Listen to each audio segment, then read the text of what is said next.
और ये साहब, ये प्राइम मिनिस्टर साहब को इस वक्त मंजर आम पर होना चाहिए था, सामने आकर सवालों के जवाब देने चाहिए थे। उन्हें नज़र आना चाहिए था कि प्राइम मिनिस्टर साहब इस सारे मसले को लेकर जो है वो क्या कर रहे हैं। वो एकदम लंदन से आए, गायब हो गए। और इस सारे मामले पर अगर हमें कोई शख्स आगे नज़र आ रहा है, आनिया जानिया अगर किसी की नज़र आ रही हैं, तो वो डार साहब हैं। वज़ीर आज़म मंजर से गायब हैं। देखें, पहली बात तो यह है कि आप ये समझते हैं अगर कि ये सारी की सारी तारीखियाँ बड़ी खामोशी से हुई हैं, तो ये बड़ा जिससे कहते हैं तारीख से बिल्कुल नाबालिग होने की सूरत है, जिस तरह ये लोग कह रहे हैं हो रही हैं। आप अंदाजा, एक किताब है डायरेक्टरेट एस, जो स्टीव कॉल ने किताब लिखी थी जब कियानी को एक्सटेंशन मिल रही थी, और उस किताब में बड़े हकायक वो जब CIA के चीफ ने उसने कहा कियानी साहब जब वहां पर तशरीफ लाए तो उन्होंने हम उनको हेलरी क्लिंटन के साथ मीटिंग थी, तो सबसे पहले उन्होंने किताब निकाली ओबामा's वॉर। उसने कहा मैंने किताब पढ़ ली, अब मुझे पता चल रहा है आप कैसे हुकूमतें चलाते हैं। फिर उसके बाद उसने माइक मॉलन से मुलाकात की, तो माइक मॉलन कहता है कि हम बड़े अरसे से डिस्कस कर रहे हैं, you should engineer your extension, लफ्ज इंजीनियर, ठीक, और तुम इंजीनियर करोगे और हम उसके लिए तुम्हारे साथ करें, लेकिन हम बाहर यही कहेंगे कि डेमोक्रेसी बहुत अहम चीज है, लेकिन यू आर द रूलर। और फिर उसको कहता है कि वो व्हाइट हाउस लेके ऑरेंज रूम में बिठा दिया उसको, और ओबामा चूंकि प्रोटोकॉल के हिसाब से नहीं मिलना चाह रहा था, तो मिल सकता था, अचानक वो घूमता घामता आया, ओ क्या नहीं यू आर हियर। उससे बातें शुरू की। उसने फिर उसको कहा कि मेरी तरफ से मंजूरी है बकायदा, और आप जाके एक्सटेंशन लें। एक बात तो ये, और उसके बाद गिलानी साहब ने जैसे एक्सटेंशन दी, आपको पता है। राहील शरीफ का जहां तक मामला, आपको याद होगा कि राहील शरीफ साहब की एक सऊदी अरब में अपॉइंटमेंट का मसला था। उसमें कम से कम नवाज शरीफ के साथ एक तकरीबन 6 महीने तक ये बहस चल रही थी, NOC मिल रहा है, NOC नहीं मिल रहा, NOC मिल रहा है, NOC नहीं मिल रहा, ये गवर्नमेंट हम अलाउ नहीं करेंगे। खास तौर पे कहा गया कि ये, और बड़ी टेंशन बन गई। और मुझे अच्छी तरह याद है, मैं कोयटा में था कि जब एक परवेज मुशर्रफ के जमाने में एक तारिक परवेज साहब थे, वो मिले थे जाके नवाज शरीफ साहब से, और उनको फौरन उन्होंने निकाल दिया था। उससे पहले की तो आप छोड़ ही दें। अच्छा, फिर ताजा तरीन जो बाजवा साहब की एक्सटेंशन हुई है, वो तो कमाल। कहने का मतलब ये औरिया साहब, इतना ओपनली डिस्कस नहीं हुआ था। अंदर खाते ज़ाहिर इख्तलाफ होते भी होंगे, हुए भी, ये माजी का हिस्सा है।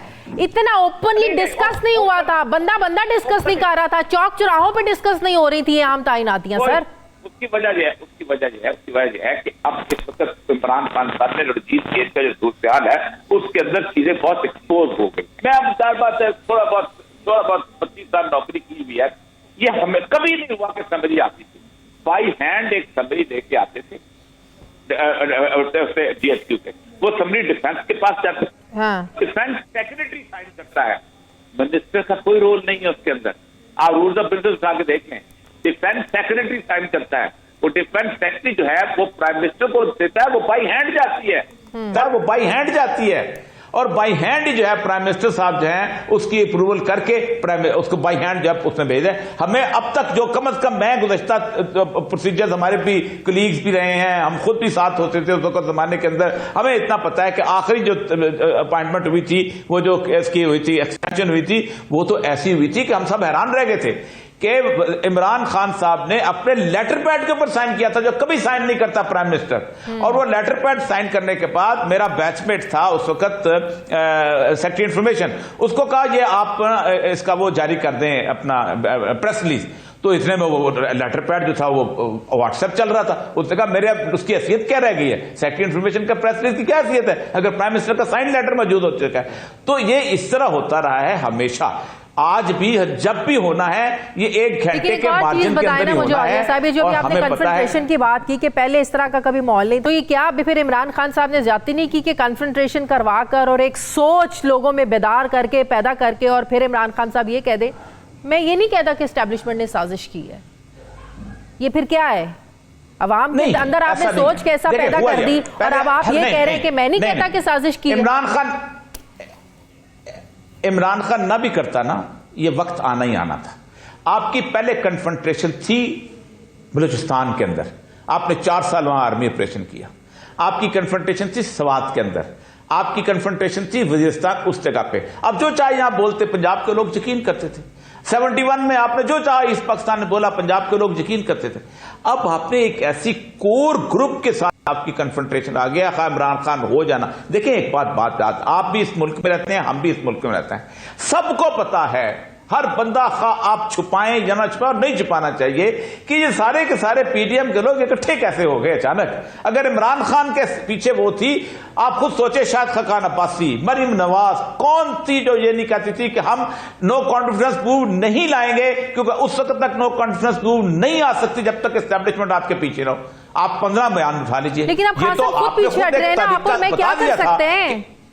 आप और मैं तो नहीं कुछ कह सकते जब खान साहब खान साहब से पूछे क्यों पीछे नहीं है। जब खान साहब देखें, ये तो खान साहब से पूछें कि पीछे क्यों हट रहे हैं। मसला पता क्या है, एक बात उन्होंने खान साहब ने भी रियलाइज कर लिया है और शहबाज शरीफ ने भी रियलाइज कर दिया कि हमसे गलतियां हुई हैं। जिसको भी लाएंगे वो अदारे का वफादार होगा, इन दोनों का नहीं होगा। बिल्कुल सही। ब्रेक ले लूं, खान साहब भी पीछे हैं और शहबाज शरीफ भी बाद अनलीब साहिबा से मैं इस चीज का जवाब कि क्यों खान साहब ने ये कन्फ्रंट्रेशन और ये सारी लोगों में शऊर कह रहे थे मैं बेदार कर रहा हूं, तो फिर पीछे क्यों हटे साजिश के मामले पर। वापस आते हैं एक वक्फे के बाद। ब्रेक के बाद एक बार फिर से आपको खुशामदीद कहते हैं। अंदलीब साहिबा, जो अभी हम बात कर रहे थे ब्रेक से जाने से पहले भी मैंने ये सवाल छोड़ा कि खान साहब ने तो मीर जाफर मीर सादिक एक बयानिया बनाया, लोगों को बताया साजिश कैसे हुई, कौन लोकल हैंडलर्स थे, अमेरिका के कहने पर किसने क्या किया, कैसे सारी रिजीम चेंज हुई। फिर आनन फानन हम देखते हैं कि खान साहब का बयानिया ही बदल जाता है, चाहे वो अमरीकी साजिश को लेकर हो। फिर वो कहते हैं ये मामला पीछे रह गया है, फिर अब वो कहते हैं कि मैं ये नहीं कहता कि इस्टेब्लिशमेंट ने साजिश की है। तो आपने अवाम को एक डगर पर चलाकर उनके अंदर एक सोच बेदार कर और उनको बताकर ये मेरे साथ ये हुआ, इसने किया, अब खुद उस मामले से पीछे हट गए। देखिए, कोशिश तो पूरा मीडिया बहुत और पूरे नैरेटिव बहुत कर रहे हैं कि खान साहब को आप ऐसे पेंट करें जैसे पता नहीं उन्होंने क्या कहा था। बट आप बड़ा आसान था, जब अमेरिका का आया आपने वो जुमला उठाया और आपने वो जुमला कह दिया और पीछे जो उन्होंने पूरी एक्सप्लेनेशन दी थी कि हाँ मैं ये कहता हूं और मैं इस पे इन्वेस्टिगेशन चाहता हूं साइफर पे, लेकिन मैं एक इक्वल रिलेशनशिप फ्यूचर में चाहता हूं। मैं नहीं चाहता कि ये जो पास्ट है उसकी बेसिस पे फ्यूचर भी खराब हो। मैं गुलामी नहीं चाहता, मैं पार्टनरशिप चाहता हूं, नंबर 1। नंबर 2, ये जो अभी आप बात कर रहे हैं, आप वो भी इंटरव्यू देख लें। उन्होंने कहा कि जी अगर हम मान भी लें, यानी फर्जे माल, उन्होंने कहा फर्जे माल कि अगर इस्टेब्लिशमेंट ने नहीं भी की थी साजिश, तो कम से कम उनको पता तो था ना। कैसे पता था? क्योंकि जो पार्टियां एस्टैब्लिशमेंट की वो आप निकाल दें तो ये वोट ऑफ नो कॉन्फिडेंस हो ही नहीं सकता था। और मरियम नवाज, खाकान अब्बासी, ख्वाजा आसिफ, पूरे इंटरव्यूज आपके चैनल ने दिखाए हुए। उन्होंने कहा है कि हम वोट ऑफ नो कॉन्फिडेंस में पीपल्स पार्टी के साथ नहीं जाएंगे, क्योंकि जब तक एस्टैब्लिशमेंट साथ ना हो वोट ऑफ नो कॉन्फिडेंस नहीं सक्सेसफुल हो सकती। ये तो इस 15-20 दिन महीना पहले की बात है। लेकिन ये सॉफ्ट लाइन लेने की ये भी तो वजह है, ये वाइज डिसीजन है, इस पर आप लोगों पर तनकीद नहीं हो रही है। ये अच्छी सूरत हाल के मुताबिक चलना ये एक समझदार लीडर की निशानी होती है। अगर खान साहब को रियलाइज हो भी गया है कि नए आर्मी चीफ की तैनाती होनी है, उस आर्मी चीफ ने जाहिर है कौन किसका फेवरेट होगा, सियासत से दूर रखना है, उसने एक इदारे को लेकर चलना है, तो एक नए आर्मी चीफ के साथ इस तरह कन्फ्रंट्रेशन में जाना ही अच्छी बात नहीं। अगर आप लोगों ने ये सोच के खान साहब को रियलाइज हुआ तो इट्स गुड।